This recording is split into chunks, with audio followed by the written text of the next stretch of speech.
I'm gonna ask first. Hello, Alvin. Can you please tell us about yourself and your background?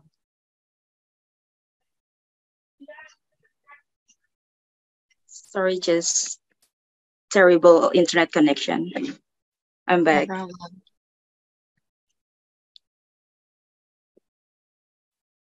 Do you hear my question?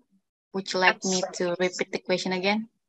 Sorry, I think I just get out right after you, before you stating the question. I'm sorry, could you please repeat again? All right. Please tell us about yourself and your background. Okay, thank you very much, Ms. Anda. My name is Alvin Nurul Firdaus. You can call me Alvin. My background, I'm currently working in a social enterprise based in Bali called Plastic Bank Indonesia. And my work is in community partnership, and I'm based in East Java.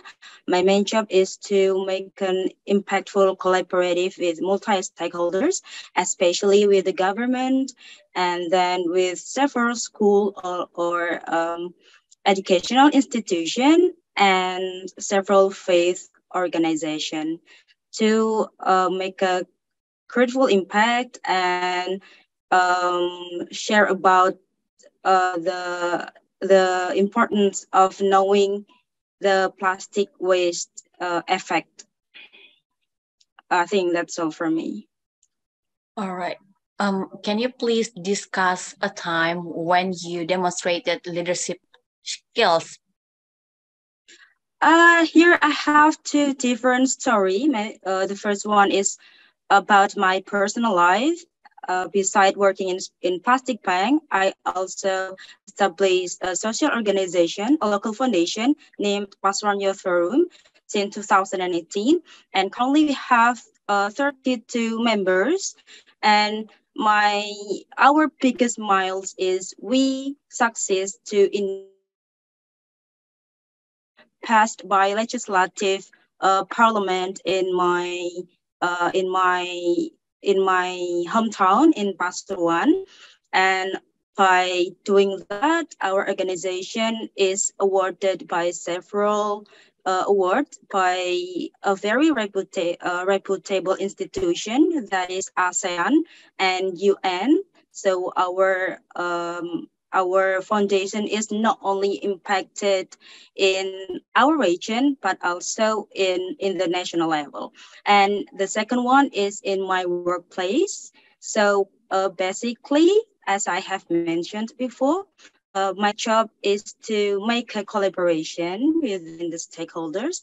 But unfortunately, before I joined this department was only able to make a very limited number of collaboration or connection. But after I joined and I state several ideas, we succeed to, make an relation and collaboration with more than 30 schools and 15 mosques in East Java. And my idea was, instead of we door to door making a collaboration, what if we just make a collaboration with a bigger institution? In this case, I was approached NU, Nahdlatul Ulama, and Muhammadiyah, and the impact was very big.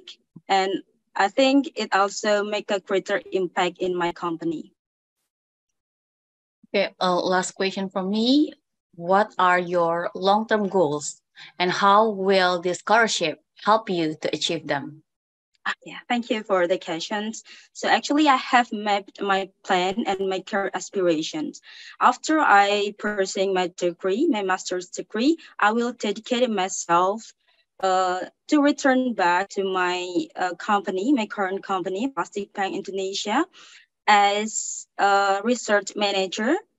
And my ambitious goal is I want to expand and grow this business to 34 province, because currently we only be able to be found in 10 province, so it is very small number.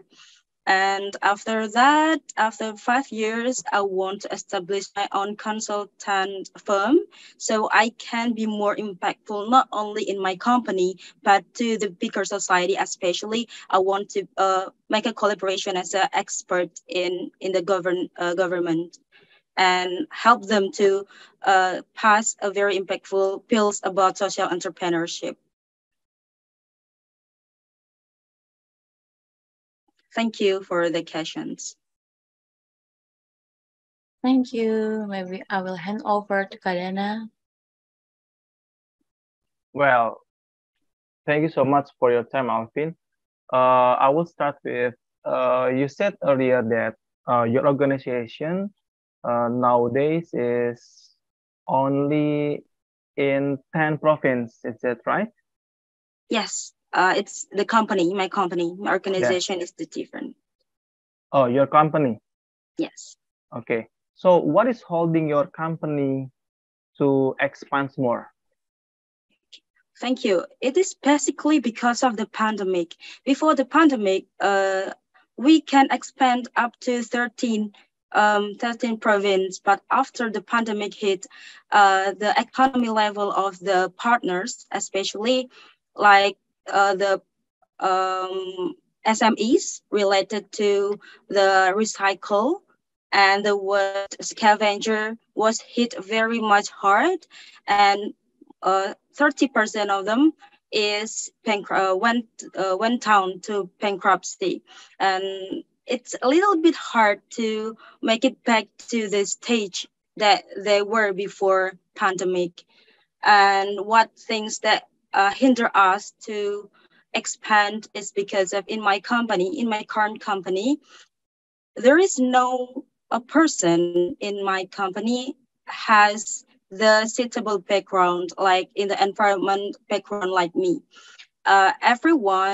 Every colleague in Plastic Bank Indonesia have education background either in business or in management, but not in public policy or especially in environment. So that's why I think by pursuing the degree in Melbourne University that encompassed all of the subject I need, I think it can really help me to expand and grow the business that we are running currently.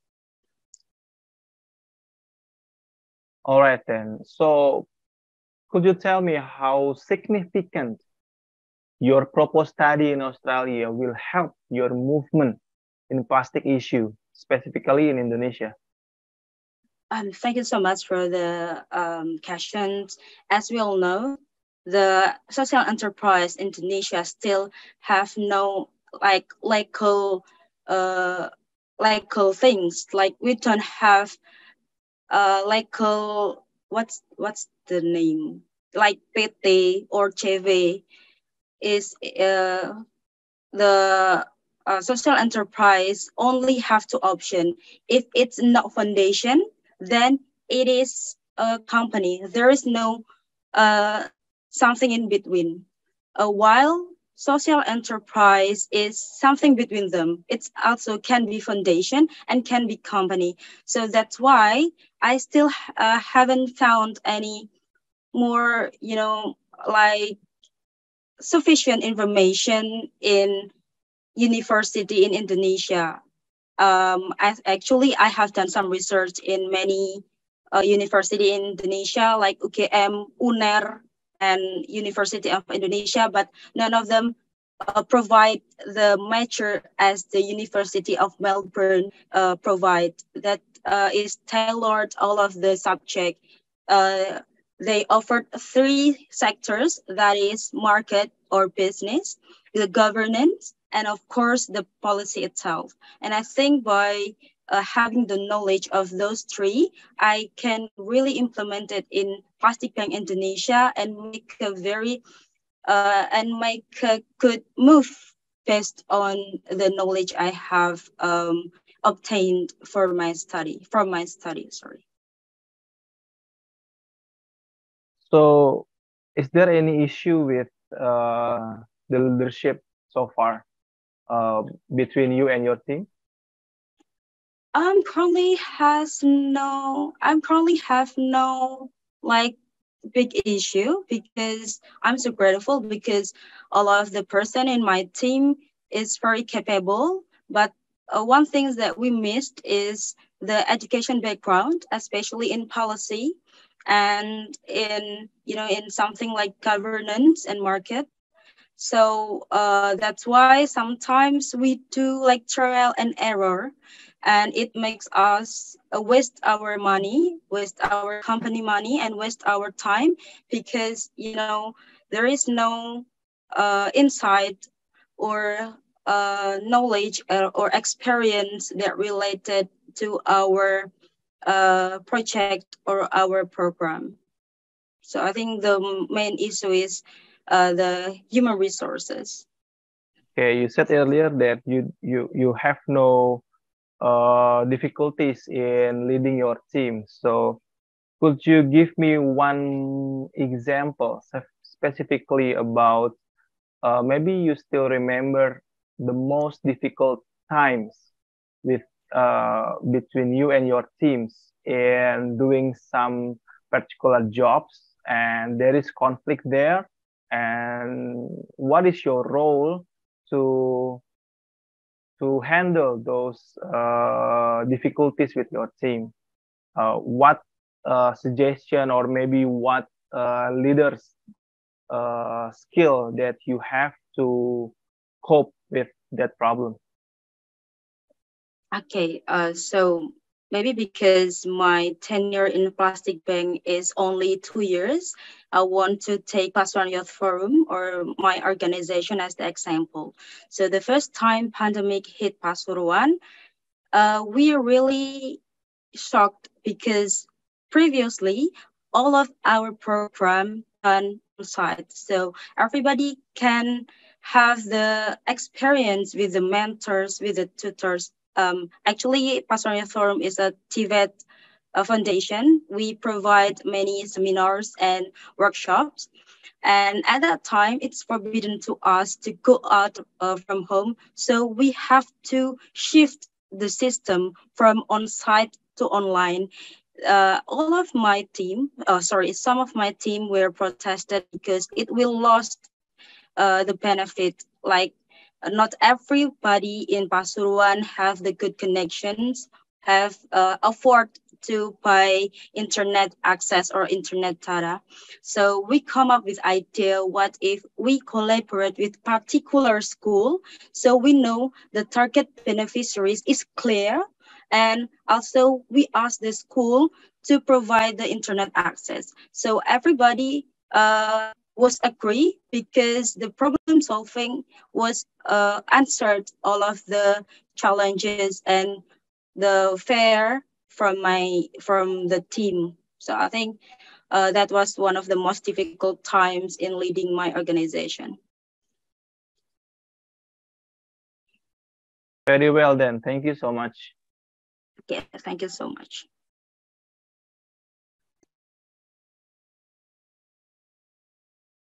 Oke, terima kasih. Luar biasa nih interview yang disajikan barusan dengan Kak Alvin. Wow, mungkin kita bisa minta nih sedikit review dan feedback dari Kak Anda juga Kak Dana. Kak Anda, kita persilakan. Oke, makasih banyak Kak Ferdian, Kak Dana, dan terima kasih banget nih untuk Kak Alvin ya, udah tadi jawab. Tadi yang pertama dari aku kan tanya tentang ini ya, minta Kak Alvin untuk jelasin tentang diri kakak dan juga background-nya gitu ya. Tadi aku coba lihat juga di esainya gitu yang udah dikirim, kan Kak Alvin ini cerita tentang pekerjaannya di Plastic Bank Indonesia. Nah, cuma aku kok belum lihat ya spesifik role-nya Kak Alvin ini di Plastic Bank Indonesia itu ngapain, kewajibannya tuh ngapain, kerjaan sehari-harinya gitu ya. Mungkin kayak achievement-nya mungkin tadi udah dijelasin secara general ya, Plastic Bank ini ngapain. Cuma achievement secara spesifik dari perannya Kak Alvin ini belum ada. Nah ini based on pengalaman aku yang waktu short course interview itu, ditanya juga tuh, kita disuruh ceritain, can you please discuss about your specific role in daily activities, including your responsibilities and achievement during working in TVET. field gitu, karena aku waktu itu apply-nya di TPIT ya. Nah itu kayak gitu. Jadi di sini tuh pertanyaannya kurang lebih sama gitu. Meskipun aku tanya tadi tell me gitu. Iya tell us ya. Tell us about yourself sama your background. Nah, kalau bisa tadi Kak Alvin harus bisa menjelaskan gitu tadi spesifik role-nya sebagai apa, terus ngapain di Plastik Bank Indonesia itu. Terus mungkin emphasize gitu kontribusinya Kak Alvin di organisasi itu apa. Apakah ada proyek tertentu yang sudah pernah dilakuin dan berhasil, terus saat ini nih proyeknya lagi ngapain dan peran Kak Alvin itu apa, itu kalau bisa dijelasin juga gitu ya. Terus apa ya tadi aku lupa deh. Kalau bisa juga di pertanyaan ini Kak Alvin mulai jelasin gitu ya hubungannya antara tadi mungkin background-nya si Plastik Bank atau visi misi Plastik Bank dengan posisi kakak. Posisi kakak apa ya sekarang? Community partnership, Mbak. Apa? Community partnership. Oke, terus apply-nya kan mau di environmental science ya tadi. Nah, itu dijelasin juga gitu koneksinya atau hubungannya apa nih sehingga Kak Alvin juga pengen belajar tadi di bidang environmental science itu gitu. Yang related sama pengalaman atau apa namanya project-project yang selama ini mungkin pernah Kak Alvin lakukan gitu. Gitu kalau untuk pertanyaan pertama dari aku tadi. Terus pertanyaan kedua tadi aku tanya ini ya long term goals-nya apa gitu. Terus gimana sih scholarship AS ini bantu untuk Kak Alvin achieve long term goals itu. Nah tadi kan apa ya, kalau bisa nih mungkin cara jawabnya itu bisa kayak coba bawa si Master of Environmental Science itu. Jadi setelah lulus dari tadi Master of Environmental Science gitu, maka saya bisa berkontribusi untuk apa ya tadi misalnya mungkin untuk to develop and implement sustainable environmental practices both in public and private sectors gitu mungkin. Terus also in the long-term goals, I would like to address several environmental challenges in Indonesia, such as misalnya apa ya, such as ya ini example aja, climate change mitigation, or biodiversity conservation, or resource management gitu. Jadi di state gitu masalah yang mau diselesaikan dalam jangka waktu apa ke depan itu yang 5-10 tahun ke depan tuh apa. Terus yang kedua misalnya harus bisa nge-highlight itu jelasin tentang apa gimana sih si scholarship ini bisa nge-support gitu long term goals-nya Kak Alvin gitu kan. Mungkin bisa support dari segi resources atau any other opportunities yang bisa apa ya di-apply sama Kak Alvin apa untuk implementasi si long term goals itu secara efektif. Jadi apa nih mungkin misalnya apa ya contohnya through apa ya through ini kali networking opportunities misalnya ya. Jadi dengan scholarship AS ini bisa apa namanya memberikan networking opportunities untuk saya sehingga saya bisa apa engage in relevant research atau any other internships and conferences it is very crucial for gaining practical experience and expanding my professional network in the environmental science field kayak gitu-gitu. Jadi ada kaitannya nih si scholarship ini benar-benar bantu nanti Kak Alvin untuk bisa menyelesaikan tadi long term goals-nya. Kan udah dijelasin tadi long term goals-nya apa aja tapi gimana gitu caranya gitu. Nggak mungkin kita sendirian dong. Kita pasti butuh support dari mana-mana aja, salah satunya dengan melalui tadi scholarship yang AS itu. Terus apa ya tadi oh iya sama di long term goals itu harus bisa diskusiin juga mungkin kayak positive impact gitu ya. Setelah kakak pilih environmental science itu, kuliah itu ya di bidang itu, jelasin juga itu tuh gimana sih bisa bantu untuk improve, balik lagi ya, bisa improve knowledge and skill yang kakak dapat dari setelah kuliah master degree itu, yang tentunya bisa berkontribusi, lekat kontribusinya dengan impact yang mau kakak ambil tadi di long term, sebagai long term objectives-nya.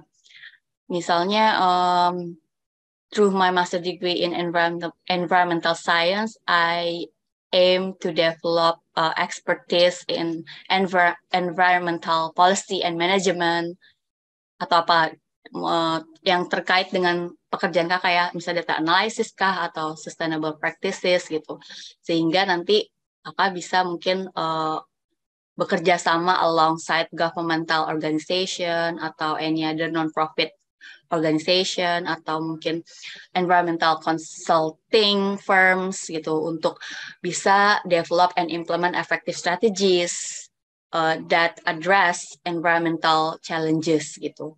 Misalnya apa itu? Jadi harus dijelasin lebih apa ya namanya, lebih detail gitu, bahwa memang benar-benar si master degree bidang itu tuh bisa bantu kakak untuk achieve tadi long term goals-nya dalam 5-10 tahun ke depan. Jadi nggak cuma kayak seolah kakak bekerjanya itu sendiri gitu loh. Tapi lihat ada impact-nya loh, apa setelah dapat beasiswa itu gitu. Gitu sih, kalau menurut saya tadi udah cukup bagus, cuma mungkin ada beberapa hal yang apa namanya harus di-emphasize. Jadi tolong di-emphasize si program masternya juga gitu. Gimana itu bisa bantu kakak untuk bisa dapat yang long term goals-nya gitu. Bisa terrealisasi gitu ya. Itu. Terus tadi aku nanya apa lagi ya? Oh, kalau untuk pertanyaan yang discuss gitu ya, salah satu contoh demonstrasi leadership skills. Jadi kalau menurut aku sih itu Kak Alvin udah cukup baik gitu jelasinnya ya. Jadi aku nggak ada further comments about it gitu. Mungkin itu kalau dari saya ya. Terima kasih Kak Alvin, semoga bermanfaat. Saya berikan kesempatan selanjutnya ke Kak Dana. Oke, thank you banget Kak Anda. Ini udah komprehensif sih kalau menurutku ya dari Kak Anda. Mungkin sedikit aja yang aku tambahin ya dari yang kurang pasnya mungkin cara jawabnya Alvin ya bisa lebih ditingkatin dengan pakai metode STAR ya. Jadi lebih terstruktur gitu jawabnya. Mulai dari situation yang tadi bilang sama Anda ya, terus task apa yang kamu lakuin gitu ya. Jadi itu terstruktur dari awal sampai akhir. Karena tadi kalau aku rasain ya, eh, masih agak muter-muter gitu. Jadi aku masih take time untuk mencoba mencerna ini sama memprediksi kira-kira arahnya kemana nih dari pencerahan kamu gitu. Karena kalau misalnya kita biar terlihat akademis ya, karena kita kan untuk mau sekolah ya, itu kan harus ada akademisnya nih. Nah itu biasanya itu sistematis tuh jawabannya. Itu saya ngerasain sendiri ya, saya itu harus belajar jadi seorang sistematis. Padahal saya orangnya yang suka lompat-lompat gitu. Tapi kalau untuk interview kita harus jadi the best out of us itu harus keluar gitu. Istilahnya kan fake it till you make it gitu. Walaupun kita bukan orang yang sistematis, tapi kita harus berusaha untuk menjadi orang yang sistematis. Paling nggak saat interview aja. Setelah itu terserah kalian menjadi kayak gimana gitu ya.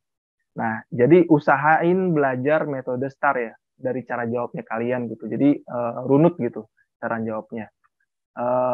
Terus berikutnya catatan aku lihat itu adalah untuk ini, untuk masalah tambahan dari Anda tadi ya. Untuk kita bisa ngelihat kita butuh kampus luar negeri itu salah satunya adalah kita bisa ngelihat organisasi kita sendiri. Apakah di organisasi kita itu ada yang punya latar belakang luar negeri atau enggak? Kalau misalnya enggak ada, jadi nilai plus tuh buat jualan. Misalnya gini, organisasi saya itu belum ada loh yang lulusan dari luar negeri. Efeknya apa? Belum ada network dengan internasional. Nah, saya sebagai pelopor atau pionir pengen untuk menambah jaringan internasional. Makanya saya butuh di sini gitu. Saya melihat di kampus yang saya tuju itu banyak wadahnya. Paling nggak dosen saya aktif, saya kenal, saya riset tentang dia aktif di bidang ini di luar negeri secara internasional misalnya. Saya berharap saya bisa dekat dengan dia. Nanti setelah saya pulang, saya menjadi banyak relasi saya di luar negeri. Paling nggak di organisasi saya ada juga nih yang lulusan luar negeri yang punya koneksi sampai ke internasional. Itu jadi salah satu nilai tambah tuh buat teman-teman yang lain ya. Kalau bingung kira-kira kenapa sih saya harus ke luar negeri, itu salah satunya ya. Nah, terus untuk menjawab leadership ya, mungkin yang bisa dibantu adalah teman-teman atau dalam case ini Alvin itu bisa ngelihat dari kira-kira selama ini pernah nggak ada kasus yang nggak selesai nih kalau nggak ada kita, ya. Nggak mesti kita jadi pemimpinnya, tapi paling nggak kita dipercaya untuk ngasih pendapat, terus pendapat kita diikutin sama orang, terus setelah diikutin sama orang, masalahnya jadi terpecahkan gara-gara ide dari kita. Itu sebenarnya salah satu trik untuk menjawab pertanyaan tentang leadership. Jadi kalau ada teman-teman yang sulit mencari jawaban tentang leadership karena belum pernah menjabat sebagai seorang leader di suatu perusahaan atau suatu organisasi, bisa cari situasi di mana ada deadlock yang nggak bisa diselesaikan, tapi ternyata ada cetusan ide kamu nih. Walaupun kamu bukan seorang leader ya, tapi ide kamu tadi itu dipakai oleh tim dan akhirnya diterapkan, kemudian selesai itu masalah. Nah, itu leadership. Itu namanya kamu punya jiwa kepemimpinan, yaitu ide kamu diterapkan, akhirnya karena ide kamu itulah masalah terselesaikan. Yang namanya leader itu kan artinya kan to be followed kan, untuk diikuti gitu. Entah kamu sebagai pemimpin atau kamu sebagai member of the team, selama pemikiran kamu diikuti sama orang, you are the leader gitu. Jadi bisa dipakai tuh metode seperti itu ya. Kalau kita kehabisan ide untuk ngomongin leadership gitu. Mungkin itu sih kalau dari aku ya tambahannya. Yang paling penting tadi ya terstruktur dan to the point. Nah, to the point itu penting. Terstruktur dan to the point karena percaya sama saya, penulis itu nggak cuma kamu doang yang diinterview, tapi banyak. Dan mereka mungkin syukur-syukur kamu dapat yang pertama ya. Tapi kalau dapat yang terakhir, wah itu lebih menantang. Saya dapat yang terakhir tuh, nama saya kan Y Yusri. Saya dapat terakhir. Coba deh kamu jadi panelis, pasti itu udah capek banget. Udah capek, dia juga lapar mungkin kan, atau mungkin dia udah terlalu penuh otaknya, udah panas gitu gara-gara kebanyakan interview. Jadi pastikan jawaban kamu itu simpel tapi ngena. Nah, itu yang sulit tuh. Makanya yang namanya practice makes perfect itu bener banget. Coba latihan menyederhanakan kalimat yang tadinya 10 menjadi cuma 3, tapi kena gitu. Ya mungkin kalau sekarang ada ChatGPT ya, coba kamu ngarang jawaban kamu, terus kamu suruh ChatGPT untuk nge-summary. Nah, nanti kamu praktisin tuh, kamu praktis dengan bahasa kamu sendiri. Itu akan lebih enak kalau menurutku zaman sekarang ya. Itu salah satu kunci ya untuk mendapatkan jawaban to the point. Kamu coba jawab pertanyaan sendiri yang panjang, terus kamu summary jadi cuma 2-3 kalimat. Nah, itu lebih efektif karena panelis manusia gitu. Dia punya capek, dia punya lupa, dan dia punya masalah pribadi yang mungkin dia bawa saat lagi interview kalian. Jadi kalau lupa dengan jawaban kalian kan sayang banget gitu. Jadi coba cari jawaban yang unik ya, yang gampang diingat sama mereka gitu. Sekian sih dari saya. Oke, terima kasih Kak Dana. Menarik sekali, tadi juga ada banyak insight menarik dari Kak Anda untuk Kak Alvin. Semoga lancar Kak Alvin. Gimana Kak? Ada sedikit feedback nih untuk penyampaian dari speaker-speaker kita yang udah ngasih feedback luar biasa untuk Kak Alvin. Mungkin sedikit Kak Alvin.